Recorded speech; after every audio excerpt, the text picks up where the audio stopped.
For so many years, the language used associated with bogs has often been negative. Words such as marginal and wasteland come to mind. But with our twin biodiversity and climate crises, farmers are now realising that they're sitting on a potential goldmine. It was a cold, wet day when I met Catherine Nikira at her home in Parteen in County Clare, about 5 kilometres from Limerick City. She's owned about 30 acres of bogland and 16 acres of grassland here since the mid-1990s, but until recently she had no idea what to do with it. This land presumably could be very valuable in terms of development. It probably could, and Limerick City is moving out and out, so that's given me more reason to protect it. And at one stage, they're building a road, a Northern Distributor Road around Limerick, and there was one section of the road was actually to come through the fields here. Now, they didn't go with that option, so we dodged a bullet there on that one. But now there's also other plans. UL is down at the other side of us. There's plans there to build a student town, an actual town itself. So that's why it's so important to try and, keep this as it is. 80 years ago, Shanakyle Bog was drained and dried out for turf cutting. But by the time Catherine bought the land, no turf was being harvested. We bought the place about 25 years ago. There hasn't been turf or cutting here for about 40, 50 years. Basically, it's just sitting here, nothing being done with it. And the more I came out in the bog, the more I could see the wildlife, I could see the flora, fauna, everything that needs to be done, and I realised it needed to be protected, the whole place. But I wasn't really quite sure how to do it, but I did my best to look after it as much as I could over the years. A year ago, Catherine made a decision. She would restore her bogland to its former glory by rewetting it. Fortunately, she knew just the person to help her, Barry O'Loughlin, an ecologist she met 12 years earlier when Barry had studied Shanakyle Bog for his master's project.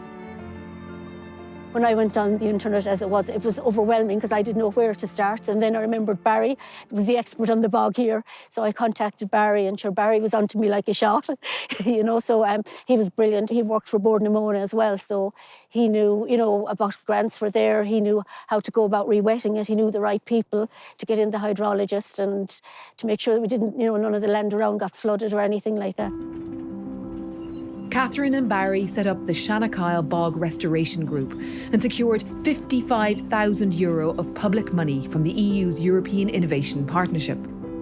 The money funds the important job of blocking the man-made drains with peat dams. The water is once again contained within the bog. In time, this bog will begin to store carbon instead of releasing it. I think when people think about bogs in Ireland, they may not realise that bogs have been drained. So underneath, there's a lot gone on that has actually made the bog not function. Can you just explain a bit historically what has happened to a lot of bogs here? Yeah, I mean, ourselves at home, we were, grew up in a turf cutting family when we went to the bog and we cut turf with the shlán, and we never heard of the concept of carbon and biodiversity. It just was a way of life, for people to survive. But when you drain a bog, or if you cut turf in large scale at the edge of the bog, the water level drops and the bog dries out. So sphagnum is the main peat-forming agent of bogs. So that dies off once the water levels drop below 30 centimetres. And if you drain a bog, there's microbes in the soil and they break down the peat in the presence of oxygen. And as a byproduct, carbon gets released. So bogs sequester thousands of tons of carbon in the underlying peat. So we need to block those drains to get the carbon being sequestered back in again through the sphagnum moss. Where there's water, there's life.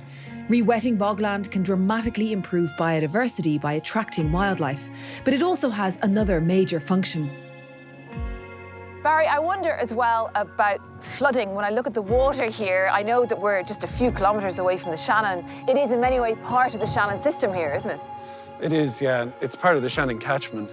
When you rewet peatlands, the researchers indicating that it's slowing stormwater runoff off the bog. So we know in Limerick City, which is not far from here, it has suffered severe flooding in the past. So one potential measure would be to restore and rewet peatlands because they're slowing water movement off the bog into the catchment.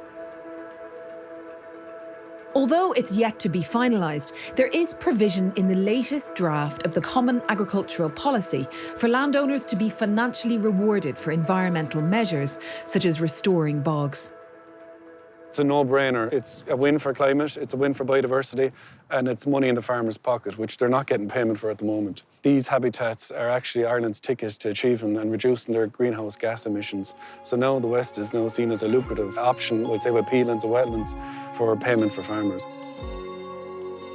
Last year, 24 locally led projects, including this one, received funds from the European Innovation Partnership, which is run on behalf of the public by the Department of Agriculture under the Rural Development Programme. Over €3 million was given to groups trying to restore nature across rural Ireland. What Catherine and Barry are doing here would not have been possible without that support. The process of actually getting the money and applying for the grant, was it reasonably straightforward? It wasn't that straightforward. You'd need somebody like Barry, that, you know, somebody that knew what they were doing, have applied for these grants before. But there is people out there that can do that, you know. And Barry, when you think about carbon sequestration, the biodiversity, nature impacts, benefits, the flood relief, the potential flood mitigation for Limerick City, the use of public money completely makes sense, doesn't it? Oh, it does, yeah. I mean, absolutely. I mean, it's ecosystem goods and services. So you're looking at it from climate, biodiversity, water quality, education and amenity. And it's given people on the ground like ourselves an opportunity to pursue those projects. And it's for the good of everyone.